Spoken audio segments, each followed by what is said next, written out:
ಶೌಕತ್ ಕಾತರ್ಕಿ ಹಾಗೂ ಯಾಸೀನ್ ಸಾಬ್ ಬೋದ್ಲೆಖಾನ್ ಇವರ ಸಾರಥ್ಯದಲ್ಲಿ ಕರುನಾಡ ಘರ್ಜನೆ ನ್ಯೂಸ್. ಹುಬ್ಬಳ್ಳಿಯಲ್ಲಿ ನಡೆದಂಥ ಒಂದು ಘಟನೆ ಹಿನ್ನೆಲೆಯಲ್ಲಿ ಅದು ಜಿಮ್ಗೆ ಕನೆಕ್ಷನ್ ಇತ್ತು ಅಂತಂದು ಜಿಮ್ ಓನರ್ಸು ಮತ್ತು ಟ್ರೈನರ್ಸ್ ಯಾರಿದ್ದಾರೆ ಅವರು ಠಾಣವಾರು ನಾವು ಈಗಾಗಲೇ ಸಭೆಗಳನ್ನು ಕರೆಸಿ ಮಹಿಳೆಯರು ಯುವತಿಯರ ಸುರಕ್ಷತೆ ದೃಷ್ಟಿಯಿಂದ ಮತ್ತು ಅವರ ವೈಯಕ್ತಿಕ ಫೋಟೋಸ್ ಇರ್ಬೋದು, ವಿಡಿಯೋಸ್ ಇರ್ಬೋದು, ಅಥವಾ ಅವರ ವೈಯಕ್ತಿಕ ವಿಷಯಗಳಿರ್ಬೋದು, ಅದ್ರ ಜೊತೆ ಯಾವ ರೀತಿ ಸ್ವಲ್ಪ ಸೂಕ್ಷ್ಮತೆಯಿಂದ ನಡ್ಕೋಬೇಕು ಅನ್ನೋದ್ರ ಕುರಿತಾಗಿ ಸೆನ್ಸಿಟೈಸ್ ಮಾಡೋ ಕಾರಣಕ್ಕಾಗಿ ಠಾಣವಾರು ನಾವು ಈಗಾಗಲೇ ಹುಬ್ಬಳ್ಳಿ ಧಾರವಾಡ ಅವಳಿ ನಗರದಲ್ಲಿ ನಮ್ಮ ಎಲ್ಲ law and order police station ಜ್ಯೂರಿಸ್ಡಿಕ್ಷನಲ್ಲಿ ಇರುವಂಥ ಎಲ್ಲ ಜಿಮ್ಗಳು, ಜಿಮ್ ಓನರ್ಸು, ಗರಡಿ ಮನೆ ಸೇರಿದಂತೆ ಪರ್ಸ್ನಲ್ ಟ್ರೈನಿಂಗ್ ಯಾರು ಫ್ರೀಲ್ಯಾನ್ಸಿಂಗ್ ಮಾಡ್ತಾರೆ ಪ್ರತಿಯೊಬ್ಬರದ್ದು ಕಾಂಟ್ಯಾಕ್ಟ್ ಮಾಡಿಬಿಟ್ಟು ಒಂದು ಸಭೆಯನ್ನು ಮಾಡಿದ್ದೀವಿ.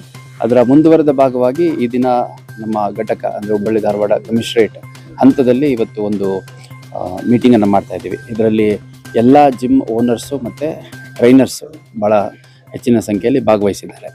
ಈಗ ಇಲ್ಲಿ ಎರಡು ವಿಷಯಗಳಿದೆ. ಒಂದು, ಮಹಿಳೆಯರ ಸುರಕ್ಷತೆ, ಯುವತಿಯರ ಮತ್ತು ವಿದ್ಯಾರ್ಥಿನಿಯರು ಏನು ಬರ್ತಾರೆ ಅಲ್ಲಿ ಅವರ ಸುರಕ್ಷತೆದು ಒಂದು ವಿಷಯ ಆದರೆ, at the same time gym owners ಕೂಡ ನಮಗೆ ಈ ಹಿಂದೆ ಎಲ್ಲ ಚುನಾಯಿತ ಪ್ರತಿನಿಧಿಗಳಿಗೂ ಅವರು ರೆಪ್ರೆಸೆಂಟ್ ಮಾಡಿದ್ದಾರೆ, ನಮ್ಮೆಲ್ಲ ಅಧಿಕಾರಿಗಳು ರೆಪ್ರೆಸೆಂಟ್ ಮಾಡಿದ್ದಾರೆ, ನನಗೂ ಕೂಡ ಬಂದು ರೆಪ್ರೆಸೆಂಟ್ ಮಾಡಿದ್ದಾರೆ. ಏನಂದರೆ ಭಾಳಷ್ಟು ಜನ ಇದನ್ನೇ ಒಂದು ಉದ್ಯೋಗದ ರೀತಿಯಲ್ಲಿ ಭಾಳಷ್ಟು ಶ್ರಮಪಟ್ಟು ತಮ್ಮ ಜೀವನದ ಎಲ್ಲ ದುಡಿಮೆಯನ್ನು ಇನ್ವೆಸ್ಟ್ ಮಾಡಿ ಒಂದು ಜಿಮ್ಮನ್ನು ಮಾಡಿಕೊಂಡು ಅದರಲ್ಲಿ ಜೀವನಾಧಾರವಾಗಿ ಅವರು ದುಡಿತಾ ಇರೋವಂಥದ್ದು, ಅದರ ಮೇಲೆ ಹೆಂಡತಿ ಮಕ್ಕಳು ಮತ್ತು ಸಾಕಷ್ಟು ಕುಟುಂಬಗಳು ಅದರ ಮೇಲೆ ಡಿಪೆಂಡ್ ಆಗಿರುವಂಥದ್ದು. ಈ ಥರ ಇನ್ಸಿಡೆಂಟ್ಗಳಿಂದ ನಮಗೆಲ್ಲ ತೊಂದರೆ ಆಗ್ತಾ ಇದೆ. ಮತ್ತು ನಮ್ಮಲ್ಲಿ ಇದೇ ಥರ ಮುಂದುವರೆದ್ರೆ ನಮ್ಮ ಆಪ್ರೇಷನ್ಸು ಕಷ್ಟ ಆಗುತ್ತೆ.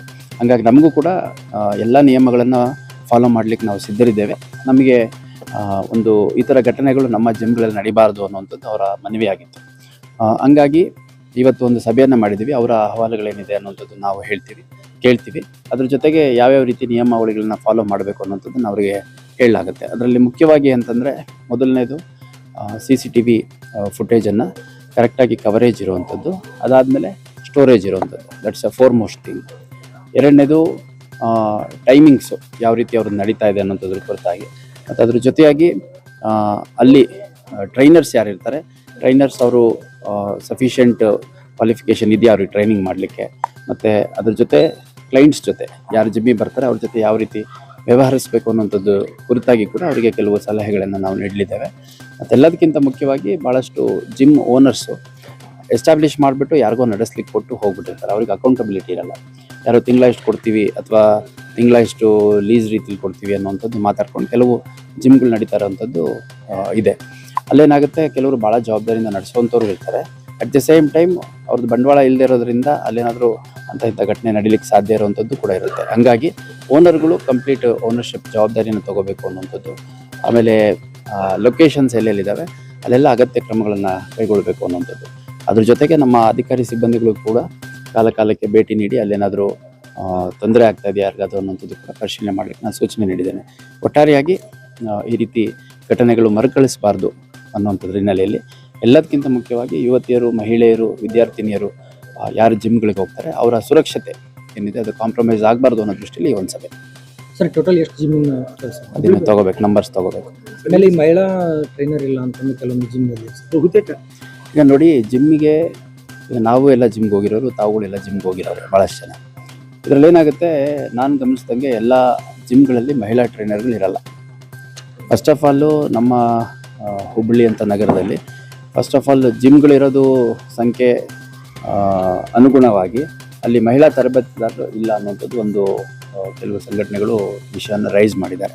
ಅದ್ರ ಬಗ್ಗೆ ಕೂಡ ಚರ್ಚೆ ಮಾಡಿದ್ದಾರೆ. ಭಾಳಷ್ಟು ಯುವತಿಯರು ಈಗ ಒಂದೊಂದು ವಿಡಿಯೋ ಎಲ್ಲ ಆಗ್ತದೆ, ಕೆಲವೊಂದು ಜನ ದೂರ ಕೊಡಲಿಕ್ಕೂ ಹಿಂದೇಟ್ ಆಗ್ತದೆ. ಅಂಥವ್ರಿಗೆ ಏನು ಹೇಳ್ತೀವಿ ಸರ್ ಯುವತಿಯರಿಗೆ? ನೋಡಿ, ನಾನು ಭಾಳ ಸ್ಪಷ್ಟವಾಗಿ ಎಲ್ಲರಿಗೂ ಒಂದು ಸಲಹೆಯನ್ನು ಕೊಡುವಂಥದ್ದು, ಯಾರಿಗೆ ಆಗಲಿ, ಅದು ಶಾಲೆಯಲ್ಲಿರ್ಬೋದು, ಕಾಲೇಜಲ್ಲಿರ್ಬೋದು, ಜಿಮ್ಮಲ್ಲಿರ್ಬೋದು, ವರ್ಕಿಂಗ್ ಪ್ಲೇಸಲ್ಲಿರ್ಬೋದು, ಆಮೇಲೆ ಮನೆಗಳಲ್ಲಿರ್ಬೋದು, ಮನೆ ನೇಬರ್ಹುಡ್ಡಲ್ಲಿರ್ಬೋದು, ಎಲ್ಲೇ ಆಗಲಿ ಯಾವುದೇ ಹಂತದಲ್ಲಿ ತೊಂದರೆ ಆದಂಥ ಸಂದರ್ಭದಲ್ಲಿ ಇಮಿಡಿಯೇಟಾಗಿ ಬಂದು ಕಂಪ್ಲೇಂಟ್ ಕೊಡಬೇಕು. ಯಾಕಂದರೆ ವಿಷಯ ಏನು ಇದೆ ಅನ್ನುವಂಥದ್ದನ್ನು ನಾವು ಧ್ವನಿ ಎತ್ತದೇ ಇದ್ದರೆ, ಇವಾಗ ಭಾಳಷ್ಟು ಈ ಎರಡೂ ಪ್ರಕರಣಗಳು ಸೇರಿದಂತೆ ಇನ್ನು ಬೇರೆ ಬೇರೆ ಪ್ರಕರಣಗಳಲ್ಲಿ ನಾವು ಗಮನಿಸ್ದಂಗೆ ಕುಟುಂಬ ಸದಸ್ಯರಿಗೆ ಹೇಳಿರ್ತಾರೆ, ಮರ್ಯಾದೆಗೆ ಹಂಚ್ಬಿಟ್ಟು ಹೊರಗಡೆ ಬರೋಕ್ಕೆ ಹೋಗಲ್ಲ. ಕೆಲವು ಸಂದರ್ಭದಲ್ಲಿ ಅವರ ಸಮಾಜದ ಮುಖಂಡರ ಹತ್ರ ಹೇಳಿರ್ತಾರೆ, ಕೆಲವರು ಅಲ್ಲಿ ಸ್ಥಳೀಯ ಕಾರ್ಪೊರೇಟರ್ ಹತ್ರ ಹೇಳಿರ್ತಾರೆ, ಅಲ್ಲಿ ಯಾರೋ ಅವರ ಗುರುಗಳ ಹತ್ರ ಹೋಗಿ ಹೇಳಿರ್ತಾರೆ. ಸೊ ಅದನ್ನು ವಿಷಯವನ್ನು ಮುಚ್ಚಿಡುವಂಥ ಕೆಲಸ ಮಾಡಬಾರ್ದು ಯಾರು. ಈ ಥರದ್ದು ಘಟನೆಗಳು ಗಮನಕ್ಕೆ ಬಂದ ತಕ್ಷಣ ಅದು ಪೊಲೀಸ್ ಠಾಣೆಗೆ ಮಾಹಿತಿ ಬಂದಂಥ ಸಂದರ್ಭದಲ್ಲಿ ನಮಗೆ ಪ್ರೊಯಾಕ್ಟಿವ್ ಆಗಿ ರೆಸ್ಪಾಂಡ್ ಮಾಡಲಿಕ್ಕೆ ಸಾಧ್ಯ ಆಗುತ್ತೆ. ಹಾಗಾಗಿ ಯಾವುದೇ ಅಫೆನ್ಸ್ ಇರ್ಬೋದು, ಅದು ಮಕ್ಕಳ ಮೇಲಿನ ಪ್ರಕರಣ ಇರ್ಬೋದು, ಯುವತಿಯರ ಮೇಲಿನ ಇರ್ಬೋದು, ಈ ಪೋಕ್ಸೋ ಪ್ರಕರಣಗಳಲ್ಲೂ ಕೂಡ ನಾನು ಗಮನಿಸಿದಂಗೆ ಎಷ್ಟೋ ಪ್ರಕರಣಗಳು ಈ ಥರ ಮೊಲೆಸ್ಟೇಷನ್ ಆಗಲಿ ಅಥವಾ ಸೆಕ್ಷುವಲ್ ಅಬ್ಯೂಸ್ ಆಗಲಿ ಆಗಿದ್ದರೆ ಮರ್ಯಾದೆಗೆ ಹಂಚ್ಕೊಂಡು ನಾಳೆ ದಿನ ಮಗು ಭವಿಷ್ಯ ಈ ಥರ ಎಲ್ಲ ವಿಚಾರ ಮಾಡಿಕೊಂಡು ಪೇರೆಂಟ್ಸೇ ಎಷ್ಟೋ ಸರಿ ಬಂದು ಕಂಪ್ಲೇಂಟ್ ಕೊಡ್ಲಿಕ್ಕೆ ಮುಂದಾಗಲ್ಲ. ಹಂಗಿದ್ದಾಗ ಏನಾಗುತ್ತೆ, ಯಾರು ಅಫೆನ್ಸ್ ಮಾಡುವಂಥ ಮನಸ್ಥಿತಿ ಇರ್ತಾರೆ ಅಂಥವ್ರು ಇನ್ನೂ ಹೆಚ್ಚು ಎಂಬೋಲ್ಡನ್ ಆಗ್ತಾರೆ. ಹಾಗಾಗಿ ನಾನು ಮನವಿ ಮಾಡುವಂಥದ್ದು, ಎಲ್ಲೇ ಅಫೆನ್ಸ್ ಆಗಿದೆ ಅನ್ನೋಂಥದ್ದು ಗಮನಕ್ಕೆ ಬಂದ ತಕ್ಷಣ ಅದನ್ನು ಠಾಣೆಗೆ ತಲುಪಿಸುವಂಥದ್ದು, ನಮ್ಮ ಆಫೀಸಿಗೆ ವಿಷಯವನ್ನು ತಿಳಿಸುವಂಥದ್ದು ಮಾಡಬೇಕು. ಮತ್ತು ಎಲ್ಲ ಪ್ರಕರಣಗಳು, ಯಾವುದೇ ಒಂದು ಮಹಿಳೆ ಇರ್ಬೋದು, ಮಕ್ಕಳಿರ್ಬೋದು, ಯುವತಿಯರಿರ್ಬೋದು, ಅವರ ಒಂದು ತೊಂದರೆ ಆಗಿರುವಂಥ ಪ್ರಕರಣಗಳಲ್ಲಿ ಕಂಪ್ಲೇಂಟ್ ಆದಂಥ ಸಂದರ್ಭದಲ್ಲಿ ನಾವೆಲ್ಲ ಪ್ರಿಕಾಷನರಿ ಮೆಷರ್ಸ್ ತೊಗೊತೀವಿ. ಮಹಿಳೆಯ ಹೆಸರು, ಯುವತಿಯ ಹೆಸರು, ಮಕ್ಕಳ ಹೆಸರು, ಅವರ ಗುರುತು, ಅವ್ರ ಫೋಟೋಗ್ರಾಫು, ಅವ್ರ ವಿಡಿಯೋ ಯಾವುದನ್ನು ನಾವು ಅದನ್ನು ಡಿಸ್ಕ್ಲೋಸ್ ಮಾಡೋಂಗಿಲ್ಲ. ಇವನ್ ಮಾಧ್ಯಮದವ್ರಿಗೂ ನಾನು ಮನವಿ ಮಾಡುವಂಥದ್ದು, ಈ ಥರ ಪ್ರಕರಣಗಳಲ್ಲಿ ನಾನು ಕೆಲವು ಕಡೆ ನೋಡಿದೆ, ಅವರು ಆ್ಯಸ್ ಇಟ್ ಈಸ್ ಏನು ಕೆಲವರು ಅವ್ರ ಡಿಫೆನ್ಸಲ್ಲಿ ಏನು ವಿಡಿಯೋ ಕೊಟ್ಟಿದ್ದಾರೆ, ಫೋಟೋ ಕೊಟ್ಟಿದ್ದಾರೆ, ಅವು ಯಥಾವತ್ತಾಗಿ ಹಂಗಂಗೆ ಕೆಲವು ಕಡೆ, ಎಲ್ಲ ಕಡೆ ಅಲ್ಲ, ಕೆಲವು ಕಡೆ ಪ್ರಸಾರ ಆಗಿದೆ. ಅದ್ರ ಬಗ್ಗೆ ಸ್ವಲ್ಪ ಜುಡಿಷಿಯಸ್ ಆಗಿ ವಾಚ್ ಮಾಡಿ ಪ್ರಸಾರ ಮಾಡಬೇಕು ಅಂತ ನಾನು ಮನವಿ ಮಾಡ್ಕೊಳ್ಳೋಕೆ ಇಷ್ಟ. ಈ 2 ಪ್ರಕರಣಗಳಲ್ಲಿ ಪ್ರಕರಣದ ಆರೋಪಿ ಯಾರಿಗೆ ಕೊಟ್ಟಿದ್ರು ಆರೋಪಿಗಳಿಬ್ಬರು ಅರೆಸ್ಟ್ ಆಗಿದೆ.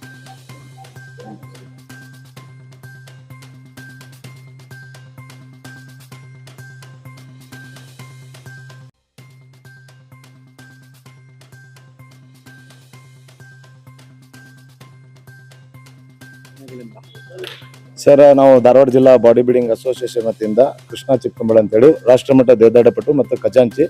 ಸೊ ನಾವು Dharwad district body building association ಇಂದ ಇವತ್ತು ಮನೆ ಪೊಲೀಸ್ ಆಯುಕ್ತರಿಗೆ ಒಂದು ಮನವಿ ಸಲ್ಲಿಸಕ್ಕೆ ಬಂದಿದ್ವಿ. ಸೊ ನಮ್ಮ ಒಂದು 50 ಜಿಮ್ ಮಾಲೀಕರು, ತರಬೇತುದಾರರು, ಕ್ರೀಡಾಪಟುಗಳು, ಸಾಧನೆ ಮಾಡಿದಂಥ ಹುಬ್ಬಳ್ಳಿಗೆ ಕೀರ್ತಿ ತಂದಂಥ ಕ್ರೀಡಾಪಟುಗಳು ಎಲ್ಲರೂ ಕೂಡಿ ನಮ್ಮ ಜಿಮ್ಗಳ ಮೇಲೆ ಆಗ್ತಿರುವ ದೌರ್ಜನ್ಯ ಬಗ್ಗೆ ನಾವು ಏನಾದ್ರೂ ಪ್ರಾಬ್ಲಮ್ ಆದ್ರೂ ಬರೀ ಜಿಮ್ಗೆ ಹಿಡಿತಾರೆ ಸರ್. ಹಾಗಾಗಿ ನಾವು ಇವತ್ತು ಬಂದು ನಮ್ಮ ಜಿಮ್ಮಿನ ಪ್ರಾಬ್ಲಮ್ಗಳನ್ನ ಟೋಟಲ್ ಹುಬ್ಬಳ್ಳಿಯಲ್ಲಿ ಏನು ನಡೀತಾ ಇದೆಯಲ್ಲ ಘಟನೆ ಬಗ್ಗೆ ಮುಂಜಾಗ್ರತೆ ಕ್ರಮ ವಹಿಸುವ ಕುರಿತಾಗಿ ಕಾನೂನು ಸುವ್ಯವಸ್ಥೆ ಏನು ನಮ್ಗೆ ಹೊರಡಿಸುತ್ತಲ್ಲ ಅದನ್ನ ಎಲ್ಲರೂ ಅಚ್ಚುಕಟ್ಟಾಗಿ ಮಾಡ್ಬೇಕಂತೇಳಿ ನಾವು ಇವತ್ತಿನ ಸಭೆಯಲ್ಲಿ ಇದು ಮಾಡ್ತಾ ಇದ್ದೀವಿ ಸರ್. ಅವೆಲ್ಲ ಸೂಚನೆ ಸರ್, ಕಮಿಷನರ್ ಸರ್ ಸೂಚನೆಗಳು ಯಾವ ಅಂತದೇನು ಇದಿಲ್ಲ ಸರ್.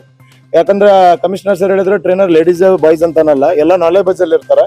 ಸೊ ಎಲ್ಲಿ ನಿಮಗೆ ಲೇಡೀಸ್ ರಿಕ್ವೈರ್ಮೆಂಟ್ ಜಾಸ್ತಿ ಇದೆ, ಸೊ ಅಲ್ಲಿ ಲೇಡೀಸ್ ಇದು ಮಾಡ್ರಿ. ಸೊ ಎಲ್ಲಿ ಇರಲ್ಲ ನೀವು ಅದನ್ನ ಹ್ಯಾಂಡಲ್ ಮಾಡ್ತೀರಿ ಅಂತೇಳಿ ಕಮಿಷನರ್ ಸರ್ ಒಳ್ಳೆ ಮಾರ್ಗದರ್ಶನ ನೀಡಿದ್ದಾರೆ. ಅದ್ರ ರೀತಿಯಾಗಿ ನಾವು ಎಲ್ಲರೂ ಕೂಡಿ ನಾವು ಕಮಿಷನರ್ ಸರ್ಗೆ, ನಾವು ಪೊಲೀಸ್ ಇಲಾಖೆಗೆ ನಾವು ಎಲ್ಲರೂ ಸಹಕರಿಸ್ತೇವೆ ಸರ್. ಜಿಮ್ಗಳಲ್ಲಿ ಆಗ್ತದಲ್ಲ, ಅದಕ್ಕೆ ಅದ್ರ ಬಗ್ಗೆ ಏನ್ ಹೇಳ್ತೀವಿ ಸರ್? ಇದೇನಿದೆ ಅಂದ್ರೆ ಸರ್, ಇದು ಬೇರೆ ಜಿಮ್ಗಳಲ್ಲಿ ಆಗ್ತಾ ಇರೋದು, ಅವ್ರು ಯಾವುದೇ ರೀತಿ ನಮ್ಮ ಅಸೋಸಿಯೇಷನ್ಗೆ ಒಡನಾಟ ಇಲ್ಲ. ಸೊ ಅವ್ರದ್ದೇ ಆದಂತ ಸಮಸ್ಯೆ ಪರ್ಟಿಕ್ಯುಲರ್ ಆಗಿ ಸಂಘಟನೆ ಮಾಡ್ಕೊಂಡಿದ್ದಾರೆ. ಸೊ ನಮ್ದೇನಿದೆ ಅಂದ್ರೆ ಬಾಡಿ ಬಿಲ್ಡಿಂಗ್ ಅಸೋಸಿಯೇಷನ್ ಎಲ್ಲಾ ಕ್ರೀಡಾಪಟುಗಳು ಗೌರ್ಮೆಂಟ್ ಸಹಾಯಧನದಿಂದ ಬ್ಯಾಂಕ್ ಮುಖಾಂತರ ಸಾಲ ಪಡೆದು ಜಿಮ್ಗಳು ನಡೆಸ್ತಾ ಇದಾರೆ. ಹೈಟೆಕ್ ಜಿಮ್ದವ್ರೇನು 2-3 ಕೋಟಿ ಇನ್ವೆಸ್ಟ್ಮೆಂಟ್ ಮಾಡ್ತಾರ, ಬೇರೆ ರಾಜ್ಯಗಳಿಂದ ಟ್ರೈನರ್ಸ್ ಗಳನ್ನ ತರ್ತಾರೆ. ತಂದವ್ರು ಎಲ್ಲಿಂದ ಬಂದಿರ್ತಾರೋ ಏನು ನಮಗಂತ ಅವ್ರ ಮುಖ ನೋಡಿರಂಗಿಲ್ಲ. ನಾವು ಡೈರೆಕ್ಟ್ ಆಗಿ ಬಂದು ಇಲ್ಲಿ ತರಬೇತಿದಾರರಾಗಿ ಕೆಲಸ ಮಾಡ್ತಾರೆ. ಇದರಿಂದ ಏನಾಗ್ತಾ ಇದೆ ಅಂದ್ರೆ ಸಮಸ್ಯೆ ಇದು ಇಲ್ಲೇ ಅಲ್ಲ ಸರ್, ಟೋಟಲ್ ಇಂಡಿಯಾದಲ್ಲಿ ಈ ತರ ನಡೀತಾ ಇದೆ ಸರ್. ಎಲ್ಲಾ ಕಡೆನೂ ಅಂತರ ಮೇಲೆ ಸೂಕ್ತ ಕ್ರಮ ತಗೊಳ್ಬೇಕು ಸರ್. ಯಾಕಂದ್ರೆ ಆನ್ಲೈನ್ ಅಲ್ಲಿ ಎಲ್ಲ ಸರ್ಟಿಫಿಕೇಟ್ ಸಿಗುತ್ತೆ ಸರ್. ಇದು ಫಿಟ್ನೆಸ್ ಅನ್ನೋದೇನು ಆನ್ಲೈನ್ ಮುಖಾಂತರ ಅಲ್ಲ ಸರ್. ಟ್ರೈನರ್ಸ್ ಸೊ ಅವ್ರಿಗೆ ನಾಲೆಜಬಲ್ ಇರ್ಬೇಕು. ಕಮಿಷನರ್ ಸರ್ ಅದೇ ಹೇಳಿದ್ರು, ಸರ್ಟಿಫಿಕೇಟ್ ಟ್ರೈನರ್ ಇಂಪಾರ್ಟೆಂಟ್ ಅಲ್ಲ, ನಾಲೆಜಬಲ್ ಪರ್ಸನ್ ಅವ್ರು ಟ್ರೈನಿಂಗ್ ಮಾಡ್ಬೇಕು ಅನ್ನೋದು. ಸೊ ಅದನ್ನ ಕಮಿಷನರ್ ಸರ್ ಎಲ್ಲ ಹುಬ್ಬಳ್ಳಿ ಧಾರವಾಡ ಜಿಮ್ ಮಾಲಕರಿಗೆಲ್ಲ ಪತ್ರ ಬರೆದಿಲ್ಲ, ಪತ್ರದಲ್ಲಿ ಏನಿದೆ ಸರ್? ಸರ್ಕಾರಕ್ಕೆ ಪತ್ರ ಬರೆದಿದೆ ಸರ್. ಹುಬ್ಬಳ್ಳಿಯಲ್ಲಿ ಈ ತರ ಘಟನೆ ನಡೀತಾ ಇದೆ, ಅದರ ಪ್ರಕಾರ ನೀವು ಸೂಕ್ತ ಕಾನೂನು ರೀತಿಯಲ್ಲಿ ಸಂಬಂಧಪಟ್ಟ ಇಲಾಖೆಗೆ ಆದೇಶ ಹೊರಡಿಸಬೇಕು. ಸಂಬಂಧಪಟ್ಟ ಇಲಾಖೆ ಮುಖಾಂತರ ಎಲ್ಲರೂ ಈಗ ಫಿಟ್ನೆಸ್ ಬಗ್ಗೆ ಗೌರವ, ತಂದೆ ತಾಯಿ ಜಿಮ್ ಮೇಲೆ ನಂಬಿಕೆ ಇಟ್ಕೊಂಡು ಎಲ್ಲ ತಂದೆ ತಾಯಿಗಳು ಮಕ್ಕಳನ್ನ ಆರೋಗ್ಯ ಶಾಲೆಗೆ ಕಳಿಸ್ತಾ ಇದ್ದಾರೆ. ಅಲ್ಲಿ ಆರೋಗ್ಯ ಶಾಲೆಯಲ್ಲಿ ಹೆಣ್ಮಕ್ಳನ್ನ ಯೂಸ್ ಮಾಡ್ಕೊಳ್ಳೋದು, ಆ ತರ ಪ್ರೀತಿ ಪ್ರೇಮ ಬಲೆಯಲ್ಲಿ ಬಿಡಿಸ್ತಾ ಇರೋದು ಘಟನೆ ನಮ್ಮ ಟಿವಿ ಮಾಧ್ಯಮದಲ್ಲೆಲ್ಲ ನೋಡಿ. ಸೊ ನಾವು ಕರ್ನಾಟಕ ಸರ್ಕಾರ ಮುಖ್ಯಮಂತ್ರಿಗಳಿಗೆ, ಮಾನ್ಯ ಉಸ್ತುವಾರಿ ಸಚಿವರಿಗೆ ಸಂತೋಷ್ ಲಾಡ್ ಸರ್ ಅವರಿಗೆ, ಆಮೇಲೆ ಪಾಲಿಕೆ ಆಯುಕ್ತರಿಗೆ, ಸಂಬಂಧಪಟ್ಟ ಕಾನೂನು ಸಚಿವರಿಗೆ, ಹುಬ್ಬಳ್ಳಿ ಧಾರವಾಡ ಪೊಲೀಸ್ ಆಯುಕ್ತರಿಗೆ ಎಲ್ಲರಿಗೂ ವಿನಂತಿ ಮಾಡ್ಕೊಳ್ತಾ ಇದ್ದೀವಿ. ಸೊ ಜಿಮ್ ಅನ್ನೋದು ಸರ್ ನಮ್ಮ ದೇವಾಲಯ ಇದ್ದಂಗೆ ಸರ್. ನಾವು ಒಳಗಡೆ ಹೋಗ್ಬೇಕಂದ್ರೆ ಕೈಕಾಲು ಮುಗಿದು ಹೋಗ್ತೀವಿ. ಸೊ ದೊಡ್ಡ ಜಿಮ್ ಅಲ್ಲಿ ಏನಾಗಿದೆ, ಯಾವುದೇ ರೀತಿ ನಿಯಮ ಇಲ್ಲ, ಬಟ್ ಬಿಸ್ನೆಸ್. ಸೊ ಏನಾಗಿದೆ ಅಂದ್ರೆ ನಮ್ಮನ್ನ ನಂಬ್ಕೊಂಡು ಅನೇಕ ಕುಟುಂಬಗಳು ಸರ್, ನನ್ನ ತಂದೆ, ನನ್ನ ತಾಯಿ, ನನ್ನ ತಮ್ಮ, ನನ್ನ ಮಕ್ಕಳು, ಸೊ ಅದನ್ನೇ ನಂಬ್ಕೊಂಡು ನಾವು ಜೀವನ ಮಾಡ್ತಾ ಇದ್ದೀವಿ. ಸೊ ಇದು ಏನಾಗಿದೆ ಅಂದ್ರೆ ಜಿಮ್ ಜಿಮ್ ಜಿಮ್ ಬರೇ ಜಿಮ್ ಒಂದೇ ಅಲ್ಲ ಸರ್, ಹುಬ್ಬಳ್ಳಿಯಲ್ಲಿ ಅನೇಕ ರೀತಿಯ ಫಿಟ್ನೆಸ್ ಸೆಂಟರ್ಗಳಿದಾವೆ. ಸೊ ಯಾವ ಬಂದಿಲ್ಲ ಇಲ್ಲ, ಆಲ್ಮೋಸ್ಟ್ ಎಲ್ಲ. ಆಕ್ಚುಲಿ ಯೋಗ ಆಗ್ಲಿ, ಡ್ಯಾನ್ಸ್ ಆಗ್ಲಿ, ಕರಾಟೆ ಆಗ್ಲಿ, ಜುಂಬಾ ಆಗಲಿ. ಸೊ ಆಮೇಲೆ ಇದು ನೋಡಿ ಸರ್, ಈಗ ಏನದ ಯೋಗ ಕ್ಲಾಸ್ ಎಲ್ಲ ಟಚ್ ಮಾಡೇ ಮಾಡ್ತಾರೆ ಸರ್. ನಮ್ಮ ಫಿಟ್ನೆಸ್ ಟ್ರೈನರ್ ಹೆಂಗಂದ್ರೆ ಸೈಡ್ ನಿಂತು ಮಾಡ್ತೀವಿ ನಾವು. ಪಕ್ಕ ಸರ್, ಯಾರೇ ತಪ್ಪು ಮಾಡ್ಲಿ, ಯಾರೇ ಧರ್ಮ ಮಾಡ್ಲಿ, ಯಾವ ಸಂಘಟನೆ ಮಾಡ್ಲಿ, ಅವ್ರ ಮೇಲೆ ಶಿಕ್ಷೆ ಆಗ್ಬೇಕು ಸರ್. ಕೃಷ್ಣ ಚಿಕ್ಕಂಬಳ ಅಂತೇಳಿ